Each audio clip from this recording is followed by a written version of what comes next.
Começando mais um podcast Quebrando Correntes, e o tema de hoje é ansiedade nos adolescentes e nas crianças no retorno à escola.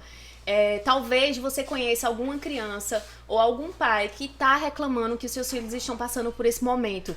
No momento de ansiedade, eles estão apreensivos, volta para a escola, estresse, excesso de cobrança. E isso tem dificultado a vida dos pais, porque eles não sabem o que é que está acontecendo.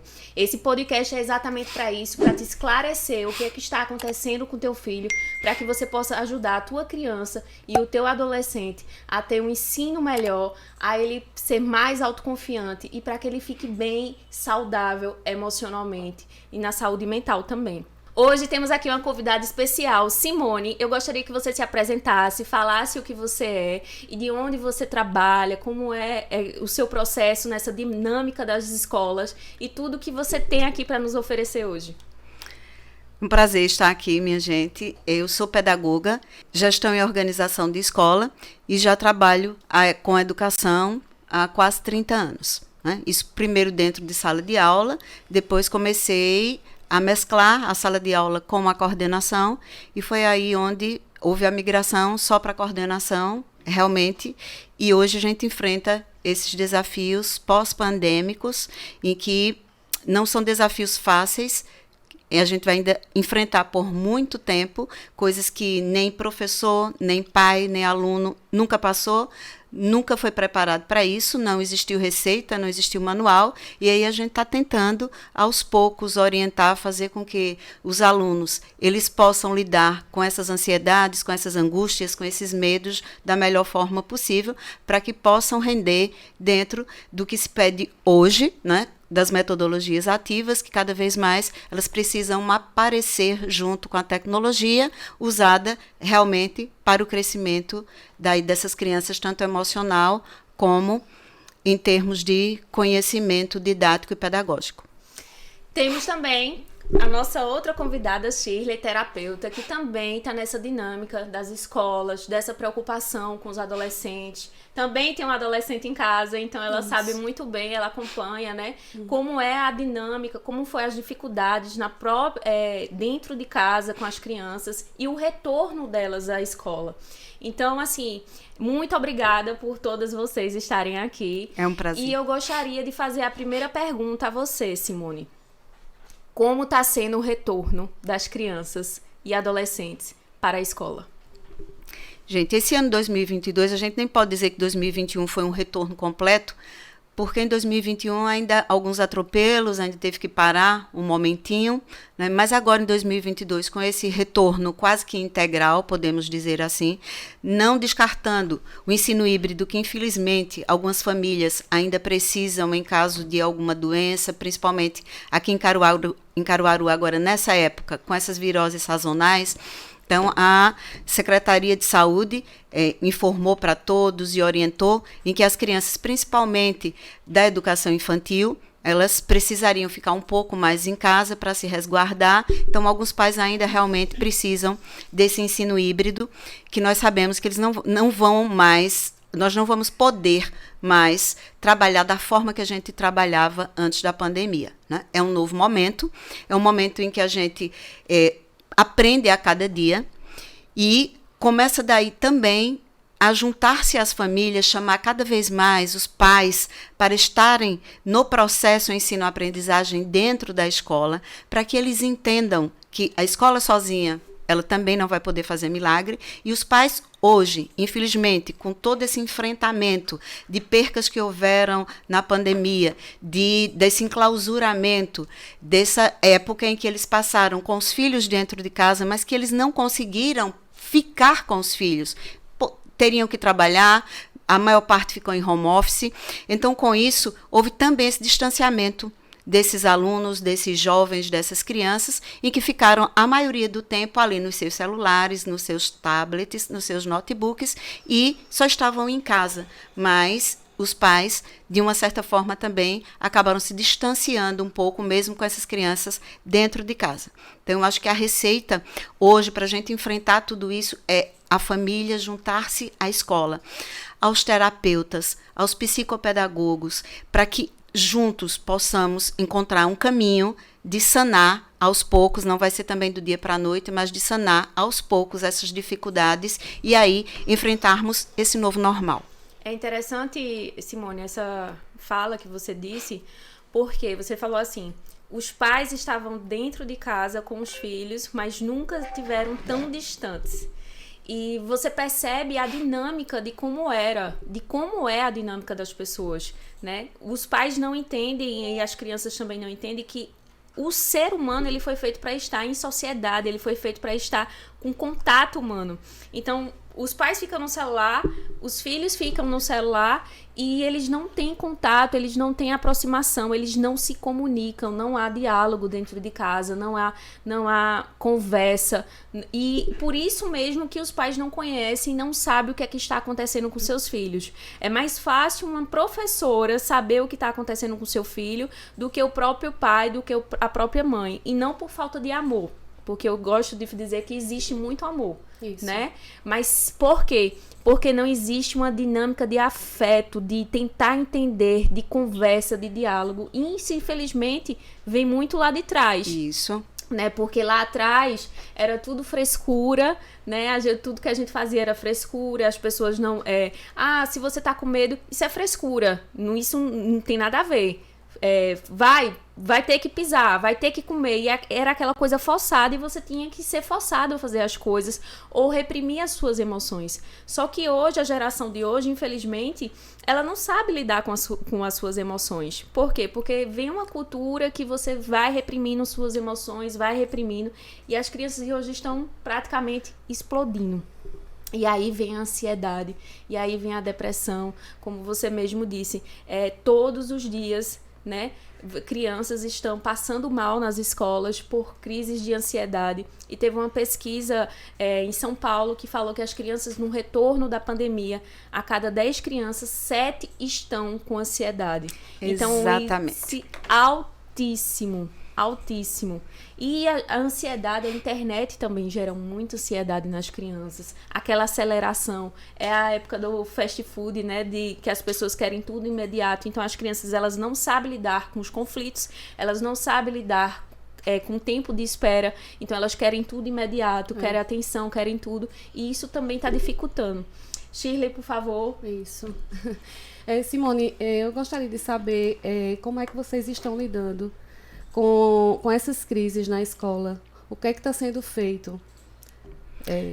Shirley, isso é diário, a nossa luta dentro da escola é diária, né, com toda a equipe de psicopedagogia. Então, as crises acontecem, são detectadas dentro de sala de aula.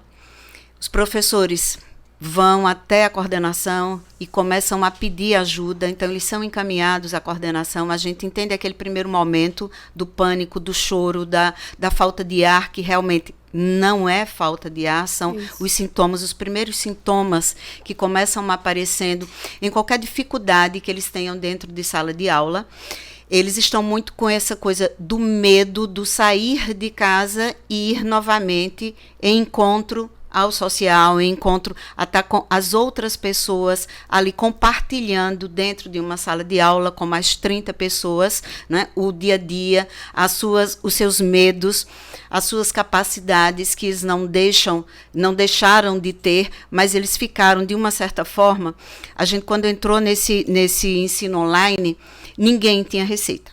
Ninguém sabia como fazer, né? Nós, professores, nós não fomos formados para isso, mas nós tivemos que aprender a cada dia. De ver a melhor forma de passar aquele conteúdo, de tentar fazer com que o aluno ficasse ali naquela tela, mas que fosse uma coisa mais prazerosa, mais interativa, e apenas não colocar ali, entrar, ficar online e ter que ser chamado a atenção pela coordenação, porque realmente estava ali dormindo, onde os pais também, nesse momento, erraram muito, onde colocaram as crianças para assistir aula dentro dos quartos, né? Então, se eu estou no ensino online, eu preciso ter um espaço reservado para isso. Então, birô, uma mesa onde o computador ficaria ali, onde não tivesse distração, a obrigatoriedade de se vestir uma farda, de saber que aquele horáriozinho era o horário da escola. Poucos fizeram. Né? Poucos fizeram, infelizmente, né? Então a gente pedia muito para abrir as câmeras e para mostrar, a gente vinha um ou outro de farda. Então mais tarde a gente conversava com aquele pai, ligava, mas não surtia muito efeito. Por quê? Porque ninguém estava preparado para aquele momento da escola entrar dentro da sua casa. Exato, né? exatamente. E receber o professor dentro da sua casa, onde você podia analisar a aula do professor, do início ao fim, analisar as atividades, né? Não era uma prática dos pais, eles não foram também preparados para isso. Não é que a gente esteja colocando culpa, não existem culpados, né? Existem, foram momentos, foram situações em que ninguém estava preparado para isso. E aí os erros foram acontecendo e, infelizmente, eles foram se repetindo. E hoje, quando a gente volta na sua totalidade para o presencial, a gente começa detectando essa criança que não regularizou seu sono, esse adolescente que não regularizou seu sono, que chega na escola com sono, se toca às 7h20 da manhã, um exemplo, então ele entra em sala, ele precisa ter dormido bem, ele precisa estar com o horário regular das 8 horas de sono no mínimo, ele precisa ter uma disciplina de uso da tecnologia para que não entre madrugada dentro e aí de manhã ele possa render na escola. Então tudo isso gera um pânico nele, porque ele chega na escola com sono, ele chega na escola e tem, infelizmente, não cumprido o organismo dele, não está preparado para aquele momento que ele vai ter ali nas primeiras aulas e realmente o metabolismo não consegue ajudá-lo a render. E aí ele fica desesperado na primeira aula, geralmente é sonos, são idas ao banheiro para lavar o rosto, e a gente sempre começa chamando os pais, perguntando como está a rotina, e para os pais assim, a rotina tá normal. A rotina não está normal. Né? O normal de criança, de adolescente, de estudante é que ele tenha uma regra, é que ele tenha um momento para esse uso da tecnologia, é controlado, a gente sabe que a gente não vai mais se desvincular da tecnologia, mas ela tem que ser usada nesse momento em prol e não contra. Então, tem muito essa coisa do pai hoje, tá achando que eu preciso dar liberdade a esse adolescente que entrou no ensino médio, porque ele já tem 14, 15 anos, né? Ele só tem 14, 15 anos. Então, por tudo que ele passou, então, o pouco de maturidade que ele já deveria ter nessa idade, principalmente uma maturidade educacional, estagnou lá atrás. Então, a gente vai recuperar tudo dele agora. Os limites, eles precisam voltar a existir. Eu não acredito em nada com muita abertura, tudo é muito normal hoje, e eu acho que é isso que a gente está colhendo. Jovens ansiosos, jovens depressivos, jovens com síndrome do pânico, jovens com síndrome do pensamento acelerado, jovens que não interagem bem com as pessoas. E o porquê disso, né? Onde foi que a gente falhou aí? Onde é que a gente pode recuperar agora? Então, a família tem que ficar muito atento aos sinais, os mínimos sinais que comecem aparecendo. Porque a escola está tentando, a escola tem o seu departamento de psicopedagogia, seu departamento de psicologia. Então, há esse atendimento, há esse acolhimento, mas e essa continuidade desse acolhimento? Não é? Como é que a gente vai dar continuidade? Antigamente, psicólogo era uma coisa, porque se eu for levar meu filho para o psicólogo é porque meu filho está demonstrando algum transtorno. Não existe isso. Hoje, entre jovens, adultos e pessoas que entendem o que foi esse momento e o que está sendo esse retorno, esse novo eu, esse novo momento, então todos nós precisamos fazer terapia, todos nós precisamos dessa ajuda. A inteligência emocional hoje é o ponto de partida para que a gente volte a se equilibrar dentro do momento presente.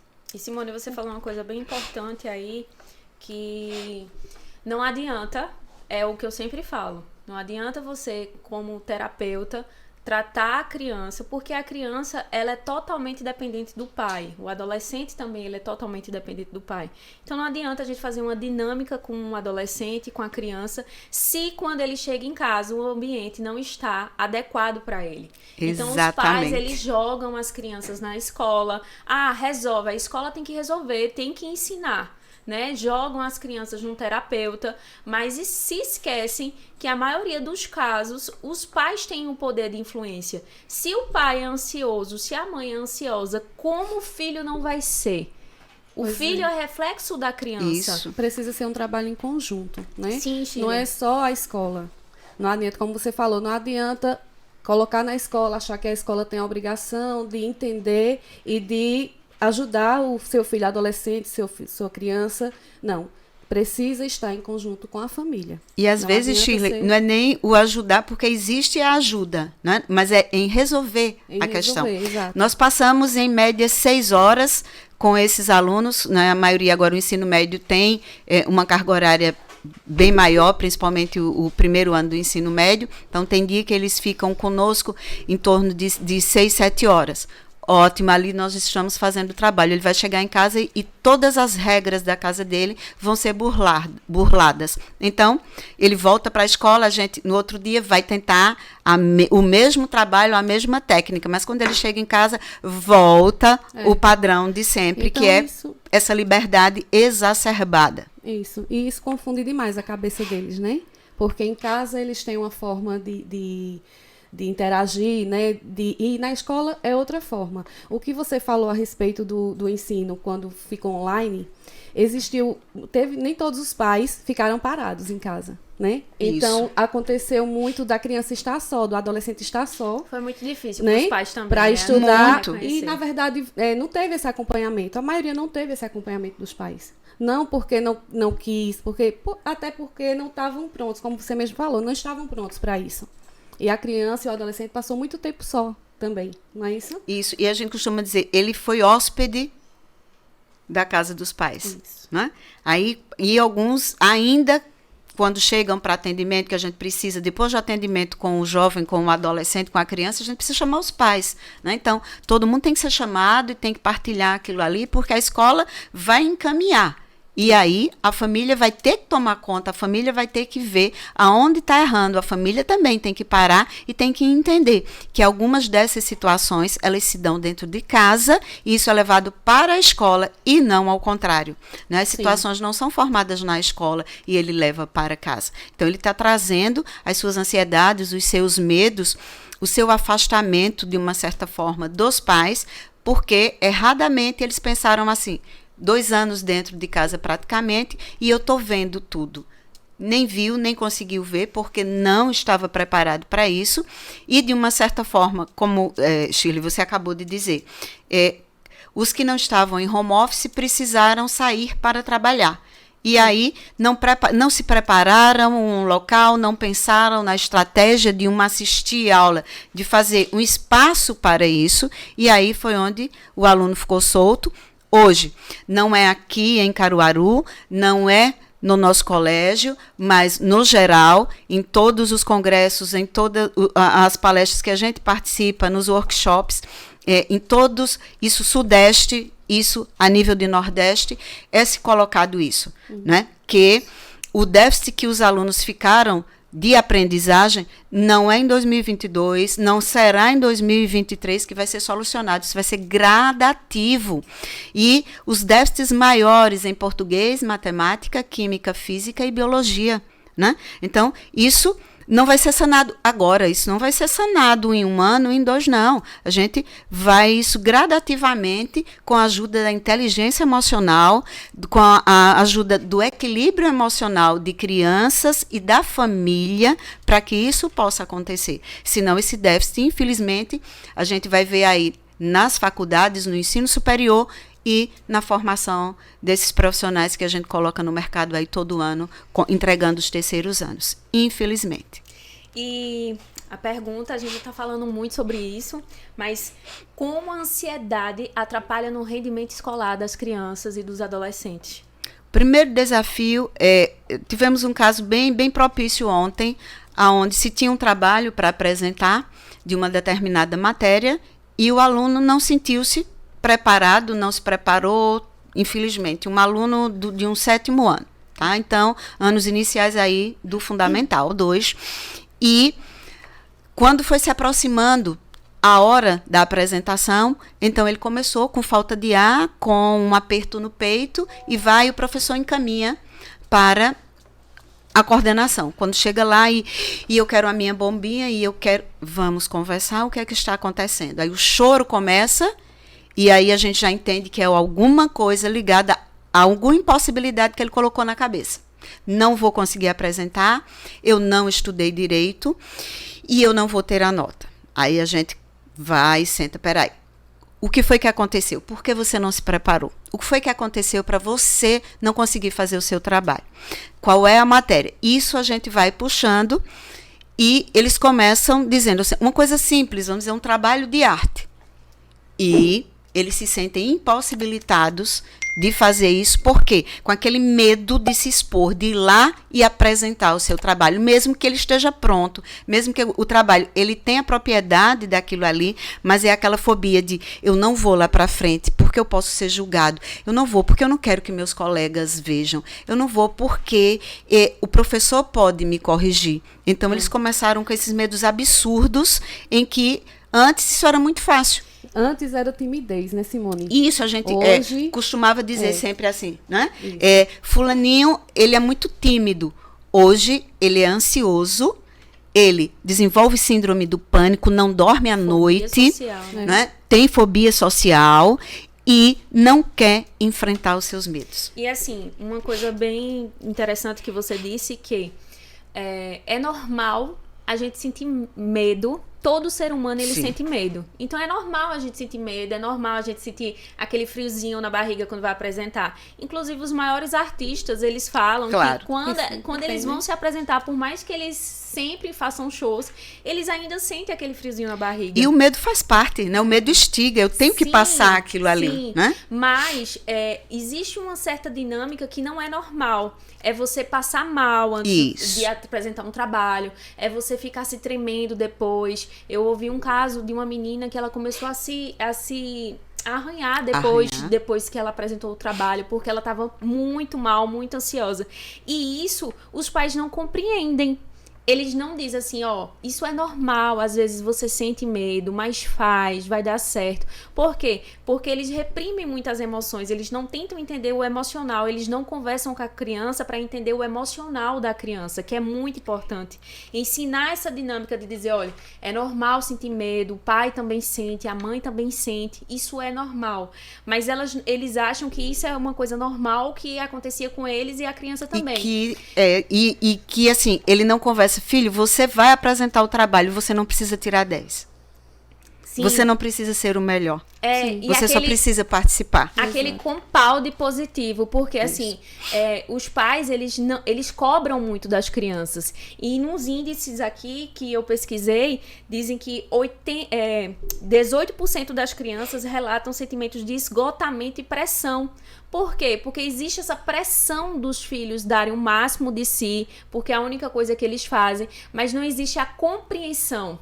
E às vezes, até da própria escola,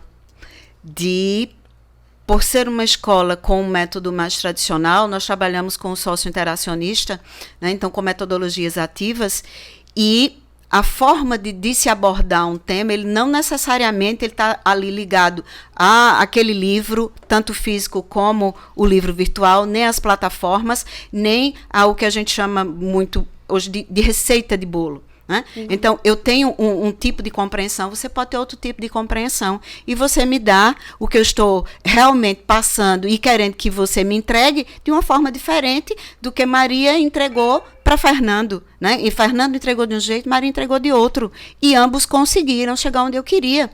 E os pais continuam com aquele pensamento anterior, que matemática tinha que ser aprendido daquela forma, de que português tem que ser aprendido daquela forma, e hoje não, as metodologias ativas, elas batem em cima de que eu posso ter um resultado muito melhor dentro de uma sala invertida, onde primeiro eu peço para o aluno pesquisar e depois eu complemento a aula com o que ele já conhece, do que passar 40 minutos falando, onde a gente sabe que no máximo 6 minutos eles passam prestando atenção ao professor. Isso é no máximo.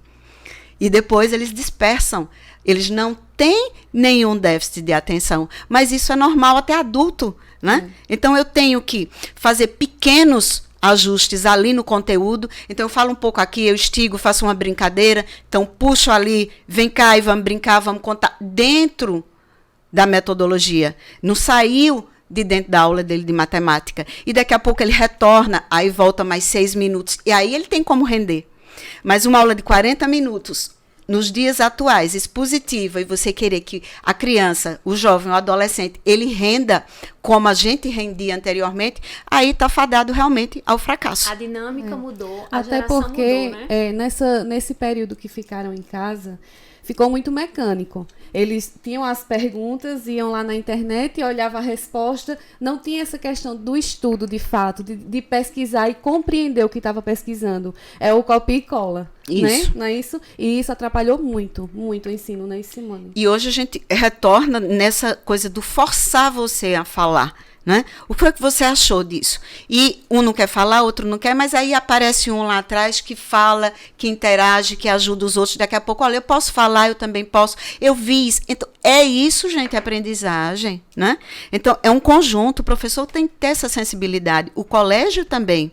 As avaliações diagnósticas, na minha opinião de pedagoga, elas são muito mais ativas do que uma avaliação somativa. A avaliação somativa, ela precisa acontecer. Claro, ela precisa acontecer. Ela faz parte do processo educacional. Mas ela não vai medir o nível do aluno, ela não vai medir, não é o 10 nem o 8. Ele pode ter estudado muito para aquela prova, mas unicamente para aquilo ali. Certo? Mas se eu fizer uma prova com ele, ele debatendo comigo, ele conversando, ele mostrando que ele fez a pesquisa, que ele se inteirou daquilo ali, bem, vale muito mais do que eu fazer 10 questões com ele, questões com enunciados enormes, aonde ele não vai render, ele não vai aprender como ele deveria. Existe, claro, nós temos 3 tipos de avaliação na escola, que são as ACs, as avaliações que são contínuas, que usam esse método, né? Tem as avaliações mensais, que elas passam a ser somativas, e as bimestrais, e no final nós juntamos essas 3 avaliações para a nota final. E no final, quando a gente aplica dentro da nossa plataforma a avaliação diagnóstica, é onde o prazer, pelo menos para a coordenação, é de ver aquilo ali. Talvez para o professor seja só o somativo, porque eles foram formados desse jeito. Né? Eles foram ensinados a lecionar assim e a cobrar resultado assim. Alguns, realmente, graças a Deus, já estão inovando, já estão dando muito mais valor a um debate, a uma pergunta oral, do que pegar ali o que o aluno escreveu para medir se ele aprendeu, se ele sabe o que eu dei naquela aula. Né? Então, tudo hoje tem que ter outro olhar. Os pais têm que ter outro olhar. A escola precisa ter outro olhar. E, Simone, nessa volta presencial, houve de forma explícita, assim, algum aluno, alguns alunos que relataram o medo da volta mesmo? Assim, muitos, inúmeros. Resistentes, que choravam no início. Os pais vinham, a gente tinha que... Próximo ali, às 10h30 da manhã, tinham que ligar para que eles viessem buscar, porque eles estavam com medo, primeiro, do pânico de ter a doença, de ter alguma coisa, de ter alguém na sala. Tive crises de pânico, porque uma aluna já do ensino médio tirou a máscara dentro da sala e a coleguinha entrou em pânico, pensando que eu moro com minha vovó já é idosa e ela pode adoecer, e ela pode morrer. E foi pânico de ter que chamar os pais para vir buscar, porque a gente não conseguiu controlar. Aí foi quando conversamos após com a mãe sozinha, e ela confessou isso, que ela tinha um pânico muito grande, né, de que a mãe adoecesse, passou isso para a adolescente, e a adolescente tinha pânico de ficar perto de alguém que tirasse a máscara por qualquer motivo que fosse, até para lanchar. E assim, por que as crianças não estão querendo voltar para a escola? Eu atendi algumas crianças com essa dificuldade de voltar para a escola, se sentiam ansiosas, e tem esse caso mesmo dos pais dizerem assim, poxa, cuidado, senão vai trazer doença para casa. casa. E olha que pressão psicológica em cima de uma criança. Isso. Eu tô com peso de qualquer coisa que acontecer, eu posso matar um ente querido. Então você fica com aquilo, né? Mas existem outros fatores de crianças não quererem ir pra escola, né? Existe o bullying que elas passam também na escola. Isso, E hoje também muito presente, né? Sim. O bullying. Dificuldade de falar, então como ela não consegue se expressar, como ela não consegue interagir com as crianças, então ela simplesmente ela não quer ir para a escola de jeito nenhum, porque ela tem aquela fobia social, tem a ansiedade da separação dos pais, porque passaram muito tempo com os pais. Isso. E querendo ou não, quando elas vão para a escola, elas ficam com aquela sensação de que vai acontecer algo errado, algo que vai dar tudo errado, ou que os pais vão morrer, e elas não querem sair de perto dos pais. Então esse desespero também dificulta dela querer sair de casa. Sair de casa e acham assim, eu vou ficar muito tempo longe da mamãe, principalmente os anos iniciais do fundamental, e eles, logo no início, as primeiras semanas de aula, assim, vai faltar muito para minha mãe vir buscar, minha mãe vai demorar muito, e a gente, não, mas olha, suas aulinhas são nesse período, mamãe e papai vão estar trabalhando. E outra coisa, o que eu acho é que também faltou essa conversa com eles. Sim. Né? De dizer, olha, vai voltar tudo, a escola vai voltar ao normal. Então, mamãe trabalha, papai trabalha, você passa esse tempo na escola, mas mamãe e papai vão buscar você não vai ficar na escola. Né? E muitos, aí não, olha, qualquer coisa, principalmente, gente, falar na frente do filho, na hora que está deixando na escola. Olha, qualquer coisa, aí você vai ligar para mim. Eles não podem fazer isso, porque isso já é uma forma de pressão. Né? A escola sabe que qualquer coisa vai se comunicar com o pai, que a psicóloga vai chamar, que ele vai ser atendido ali. Então, o aluno já entra na sala de aula pensando, daqui a pouco eu vou pedir para ligar para meu pai. O que é que você tem? Eu estou com uma dorzinha. Então, vamos sentar. Né? Vamos tomar um remedinho. Que o remedinho é aquela aguinha com açúcar que ela serve muito. Ela é né? maravilhosa. Ela é maravilhosa. É o efeito placebo. Isso, o efeito placebo é uma maravilha. E aí você começa, porque mamãe vai demorar. Não, olha, que horas são? Vamos lá, vamos contar. Daqui a pouquinho mamãe não vai. Mamãe não sempre veio. E aí eles foram se acostumando. Hoje a gente vê bem menos dentro da escola. Existe, principalmente, vamos dizer, ele teve alguma virosezinha, alguma coisa que não dormiu bem, ou que vem de um final de semana que teve algum probleminha na segunda-feira, aí vem os choros, aí vem a ansiedade do horário. Qual é a hora da saída? É porque eu queria saber se já está perto da hora da saída. Isso está acontecendo muito ainda, principalmente com os menores, que quando o pai e a mãe deixam na porta da escola, diz, pronto, olha, qualquer coisa a tia vai ligar para mim. Então, não pode dizer isso à criança, porque ele vai colocando, vai somatizando, e ali ele fica. Então, se ele se sente ali no... eu queria conversar com meu coleguinha não conversou, eu quero ir para casa. Então, eu já sei que a tia vai pedir para a coordenação ligar para casa, porque mamãe já avisou lá atrás.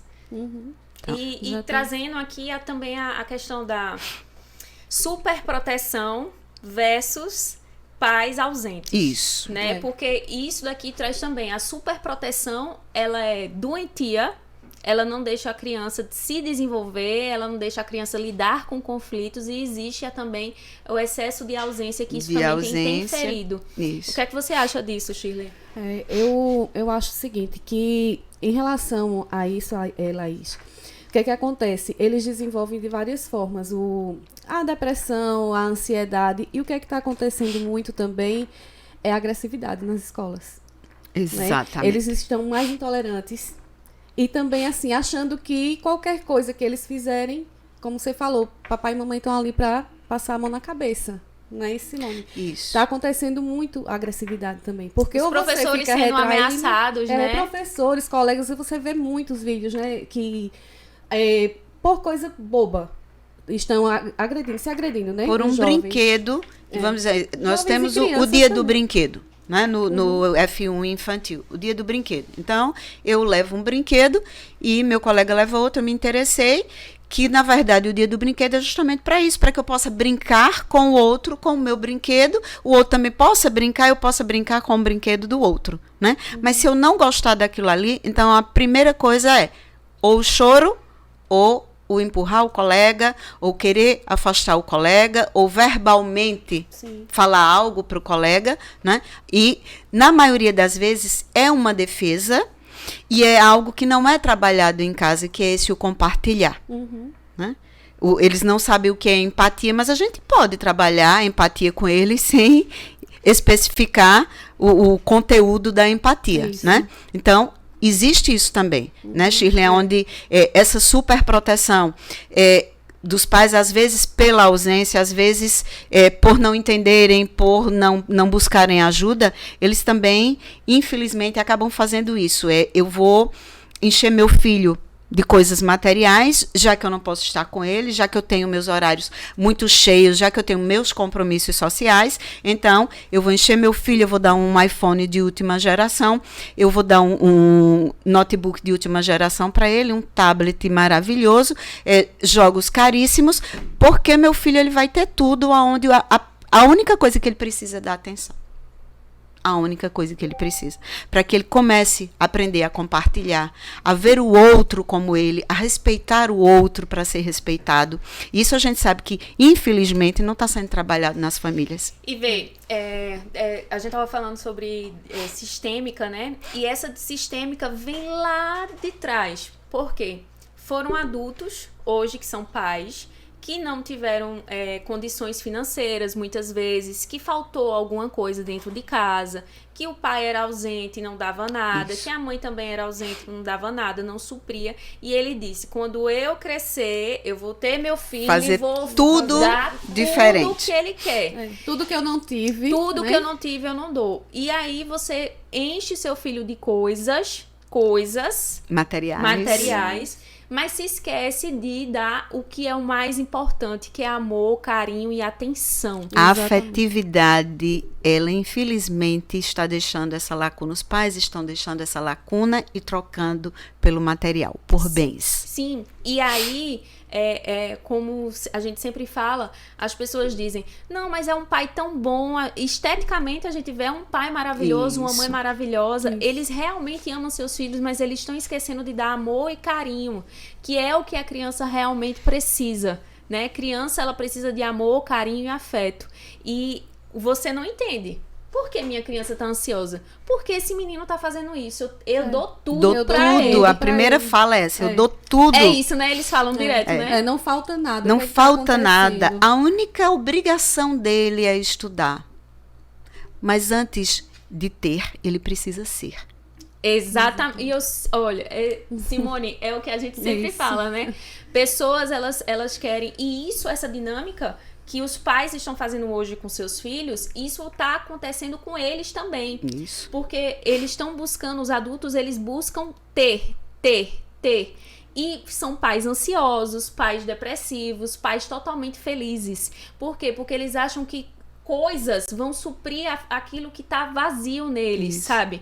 E essa ansiedade passa para os seus filhos, sabe? Quantas brigas, né? Casos de brigas, crianças, nessa pesquisa falou que crianças presenciaram brigas dentro de casa, pais, mães e pais brigando com questão de até verbal e fisicamente, sabe? Quantos divórcios houve, né, nessa questão. E tudo isso traumatiza a criança. Querendo ou não, traumatiza a criança. Por quê? Porque a criança, quando ela vê os pais passando por isso, ela quer salvar os pais. Ela se sente culpada, ela não se sente amada.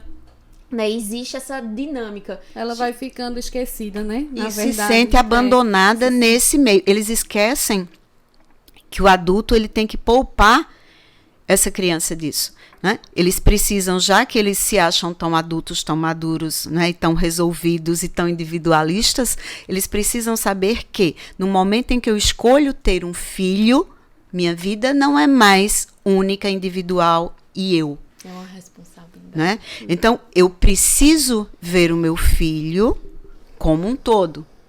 Então, eu não posso abdicar de uma noite de festa para ficar com meu filho, conversando com ele, contando histórias. Mas eu posso pagar uma babá. Gente, né? Você vai pagar uma babá? Que bom, que pena que você vai pagar uma babá, porque você não pode perder a festa de hoje. Mas você vai se lamentar amanhã.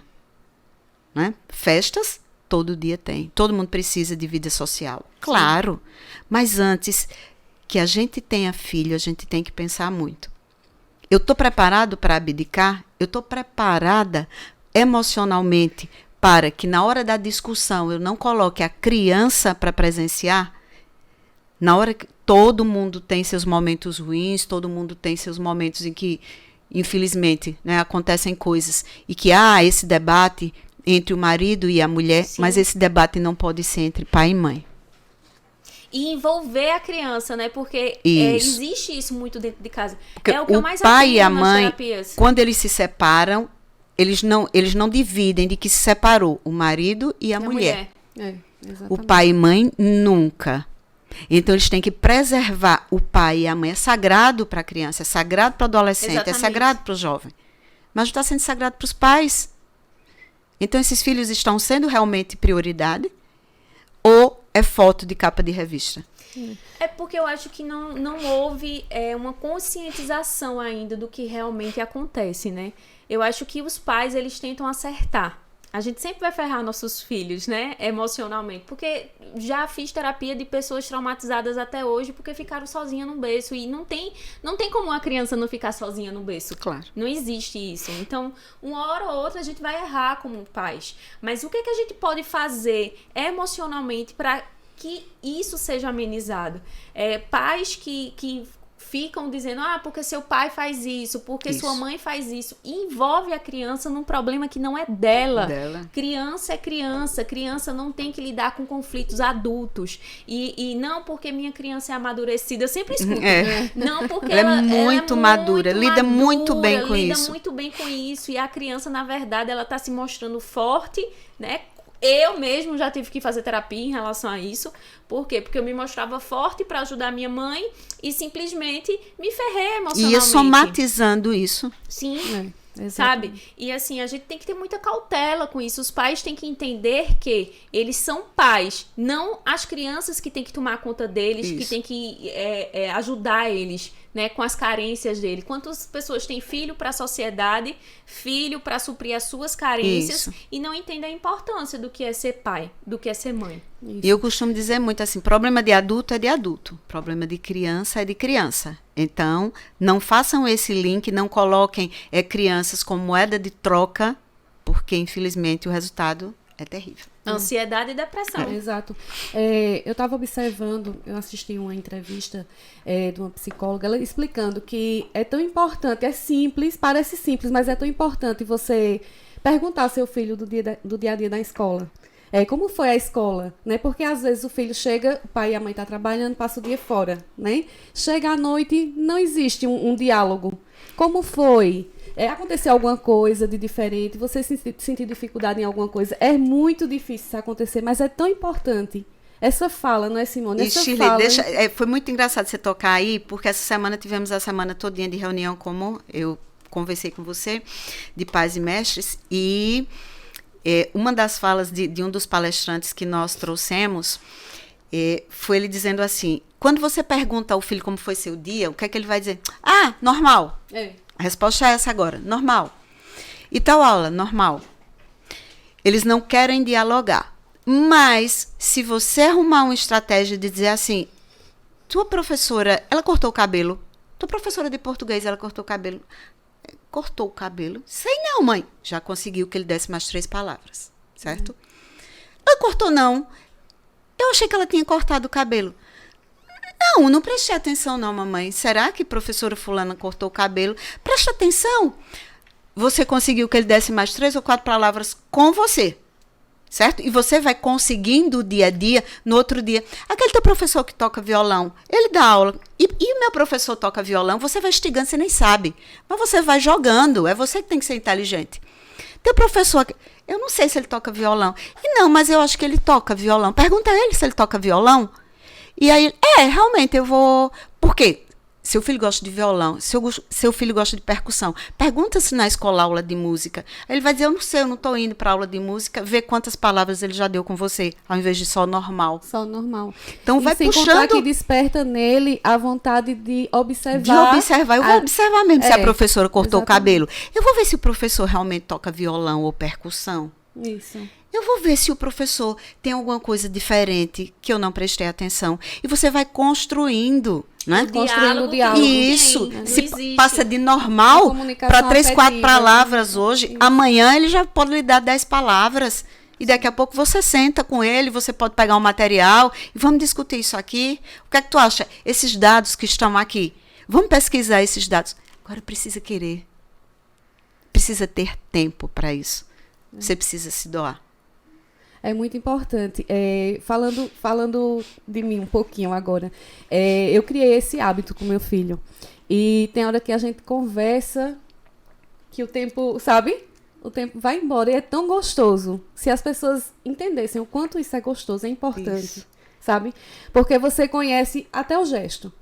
Se ele chegar um pouco diferente, se ele chegar triste, mesmo que ele não fale, é tão importante você perceber isso, sabe? E chamar e conversar e você perceber que seu filho, sua filha consegue se abrir com você. Isso. É E muito consegue ver em importante. você um ponto de equilíbrio, Isso. onde eles não estão encontrando esse ponto de equilíbrio.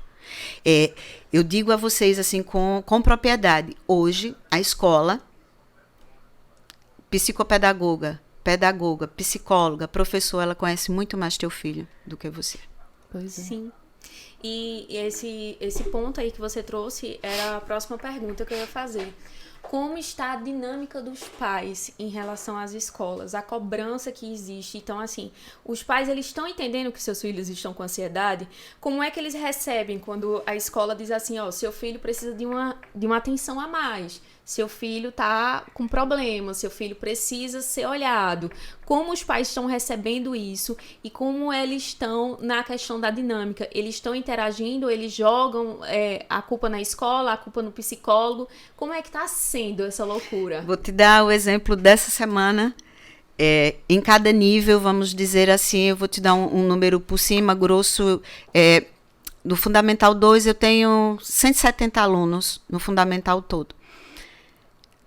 Me pergunta quantos pais estavam na reunião do nível? Eu posso imaginar. 40. Aí a resposta já vai por aí, né? Eu tenho 40 que estavam lá para conversar com a gente. De 160 alunos. 178 nessa base. Ontem tivemos um ensino médio muito mais problemático. Por quê? Já está no ensino médio. O que eu vou fazer no colégio?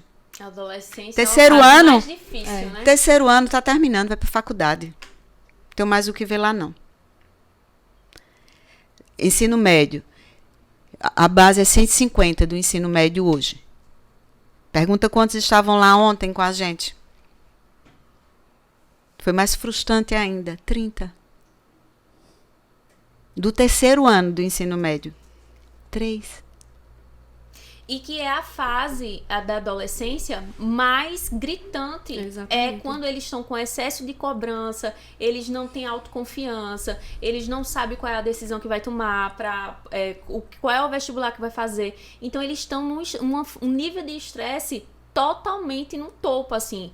Porque eles não sabem como lidar com aquilo, né? Tá vindo... E o interessante, gente, que esse nível de estresse deles também está interligado com o nível de liberdade exacerbada que os pais começam a entregar a um adolescente de 16, 17 anos.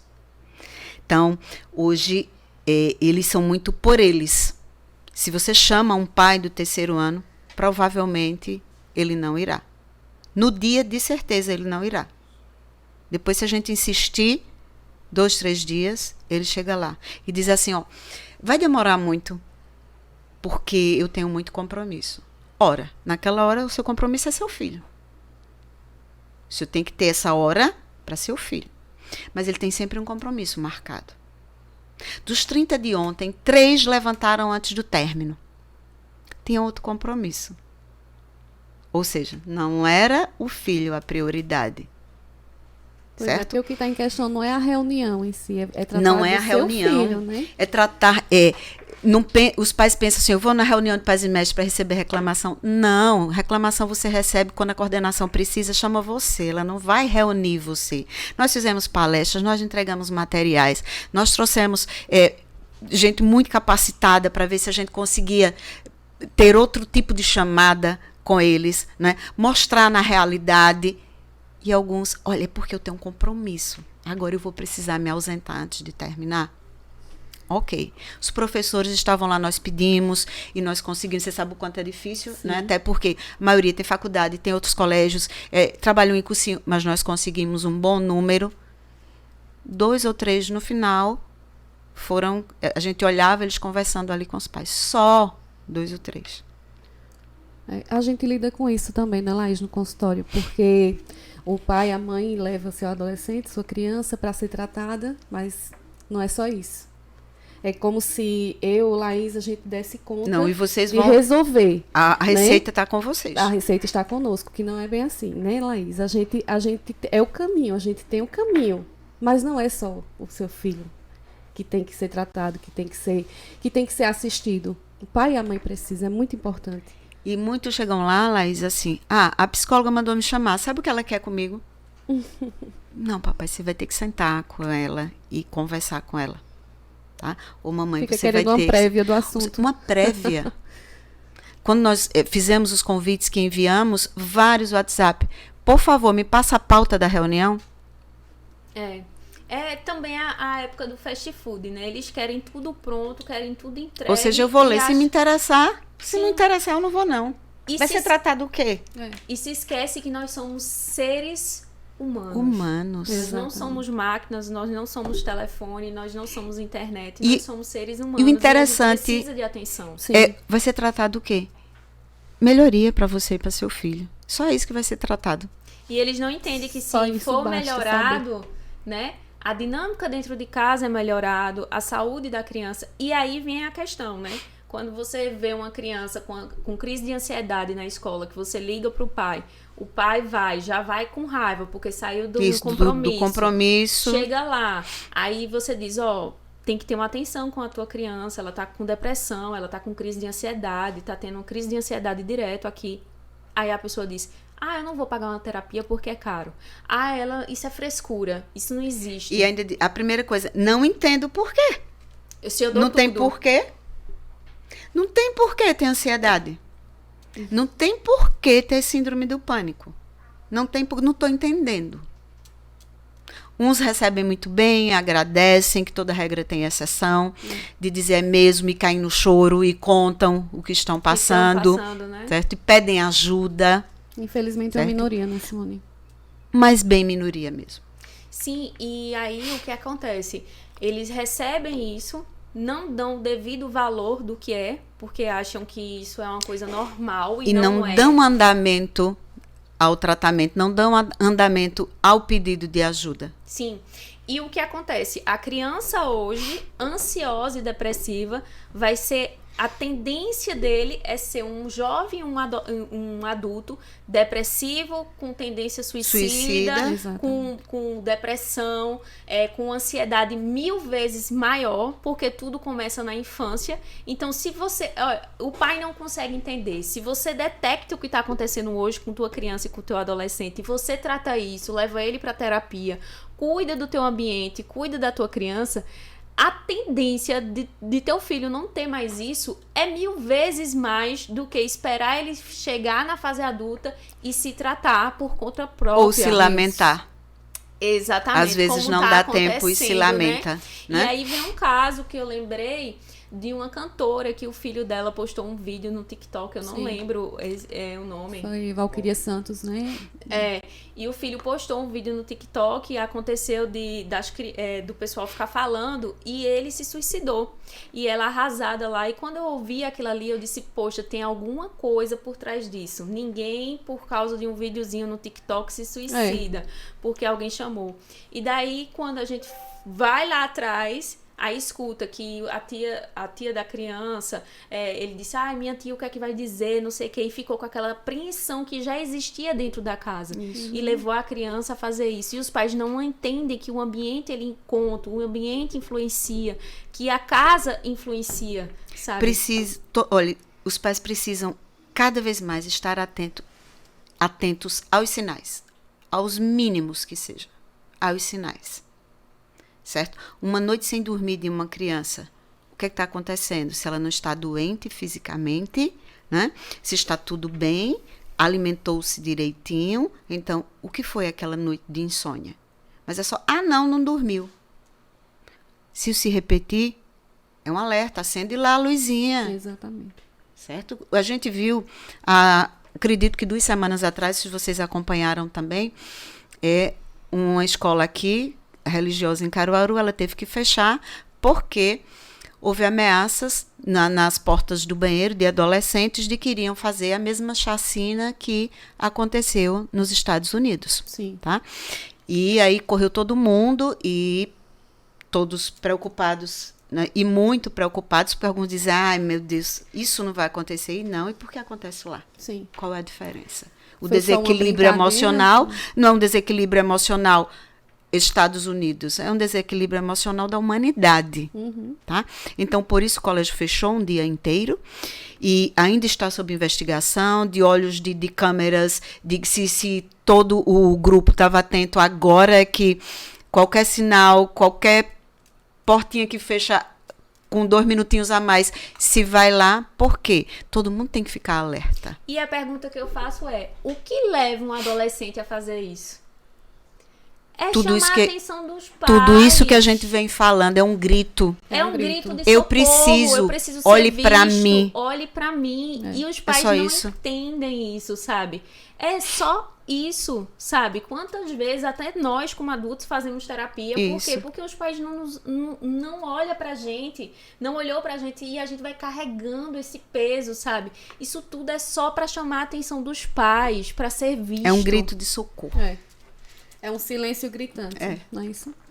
Então, assim, e aí, pra fechar, eu gostaria que você dissesse a importância, a gente já falou sobre isso, mas retificar, da terapia, dos pais levarem para terapia, do conjunto de terapia, ambiente familiar, ambiente escolar, da interação dos 3 para que a criança finalmente ela possa viver em paz, sabe? E assim, também buscar ajuda, se for necessário, se a crise de ansiedade estiver muito grande, buscar ajuda num psiquiatra também é muito importante, Isso. né? Porque se ela tá tendo crise de ansiedade, que eu vou até trazer alguns tópicos aqui, mas me fala dessa dinâmica da interação, o que os pais precisam entender, que ansiedade não é frescura, depressão não é frescura, se a criança tá se cortando não é frescura.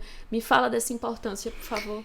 Gente, a gente tem que, no mundo atual, século XXI, onde tudo é muito à mão para a gente tem acesso, né, à informação, acesso a tratamentos, a conversas. Então, a gente tem que desmistificar isso, que eu só levo psiquiatra se ele tiver algum problema, e aí vão dizer que o aluno ou o filho está com algum problema mental. Quem vai para psicólogo é porque ele precisa de ajuda, tem um problema mental. Vamos parar com isso, gente. Isso não existe. Hoje, terapia, ela tem a mesma importância da escola, ela tem a mesma importância de um médico, a mesma importância de um dentista. É necessário se fazer periodicamente. Não só para as crianças, não só para os jovens, mas para nós, adultos, pais, educadores, nós precisamos dessa ajuda. Nós precisamos colocar para fora os nossos medos, ver que esses medos, na verdade, eles não são tão grandes e tão horrorosos e negros como a gente pensa. A gente precisa se sentir capaz. E a ajuda correta, a ajuda de profissionais vai fazer com que a gente não veja se repetir casos como esse que eu acabei de citar, casos como esse último que aconteceu agora em Caruaru, do rapaz jovem também chegar na porta da namorada, assassinar a namorada e se matar na mesma hora. Então, o que era que esse jovem tinha na cabeça? O que ele tinha a profissão dele, a menina começando Quanto direito tempo agora. ele carregou isso, O que né? é isso? Quanta dor. Qual era essa dor? Né, do foi deixado e eu não aceito ser deixado, eu não aceito o término.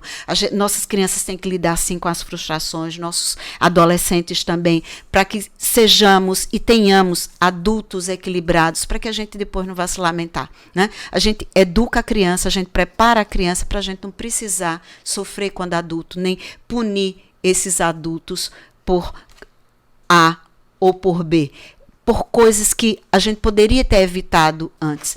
Então, eu acho que se a gente abrir mais a mente, se a gente começar realmente entendendo o sentido das coisas atuais, de como o mundo hoje se apresenta, a gente vai entender muito bem a importância da escola, da terapia e da família, e desse conjunto que não pode andar separado de jeito nenhum. Exato. Então, se você começar de agora, trabalhar agora, então não tem como não ser um adulto saudável emocionalmente falando, né?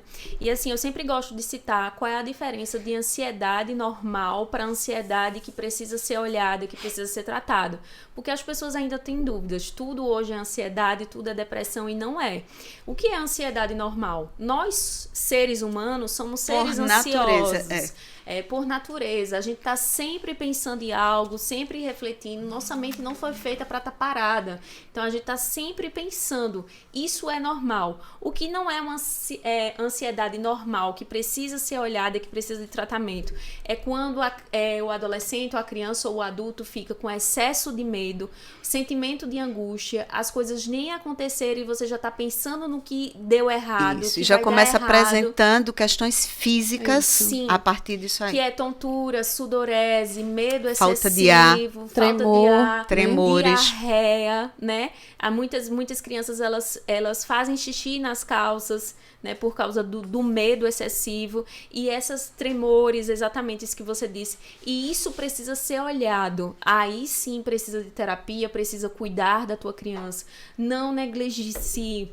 Ansiedade não é frescura. Se tua criança tá com isso, é porque ela tá pedindo socorro e ela precisa entender o que é que tá acontecendo com ela. Porque, veja, se nós, que somos adultos, às vezes a gente tá com burnout, depressão, ansiedade, e a gente não sabe lidar com não isso, sabe lidar. imagina uma criança, gente. Entenda o que a tua criança tá passando, sabe? Entenda o que ela tá passando e ajude a tua criança, porque nós adultos, a gente ainda demora um pouco para pedir socorro. Imagina uma criança que não sabe como lidar com isso. Então, ela precisa de você. Shirley, verificações finais. Me diga aí o que é que você acha de tudo que a gente conversou, da importância da terapia, da importância desse conjunto com as escolas, com a família.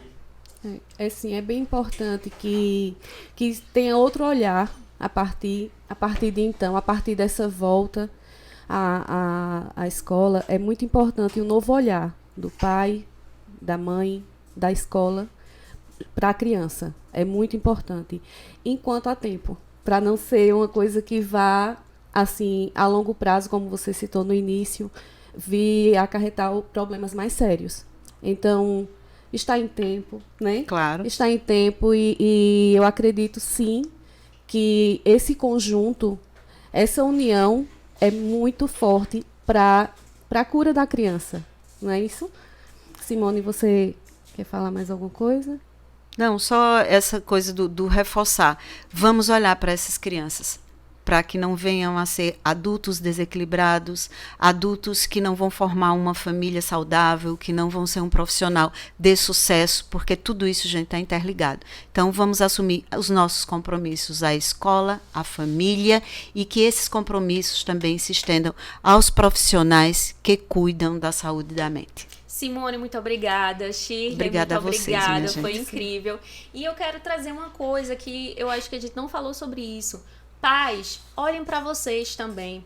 Se a tua criança está ansiosa, se a tua criança está com depressão, se ela está com síndrome do pânico e vários conflitos com ela, tente entender o que é que está acontecendo com você. Sim, porque importante. muitas das vezes o que a criança está passando é apenas um reflexo do que você tem. Então, você é um pai, uma mãe, que você também tem ansiedade, você também está passando por um momento difícil, tenta cuidar de você, cuida do teu emocional. Por quê? Porque se você cuida de você, se você cuida do teu emocional, o teu filho vai ser cuidado, sabe? Quando a gente cuida da gente, querendo ou não, as pessoas ao nosso redor, o nosso ambiente também muda. Então, preste atenção em você, sabe? A gente tá aqui com o maior amor trazendo essa discussão para simplesmente ajudar você. A gente não quer aqui criticar o que você faz ou o que você deixa de fazer, porque a gente sabe dos desafios do que é ser pai. A gente apenas está querendo trazer algo pro teu coração para dizer para você que há solução que você está passando na sua casa, mas primeiro você precisa olhar para você, olhar para o que está acontecendo no teu entorno e olhar para a tua criança. Espero que vocês tenham gostado do podcast. Comenta aqui o que vocês acharam, comenta as suas dúvidas, que a gente está aqui para te falar, para te esclarecer. Cuide da sua criança, cuide também, pai, do seu emocional. Professores também, cuide de vocês, porque todos nós precisamos de saúde mental e emocional. Muito obrigada a todos e até o próximo podcast.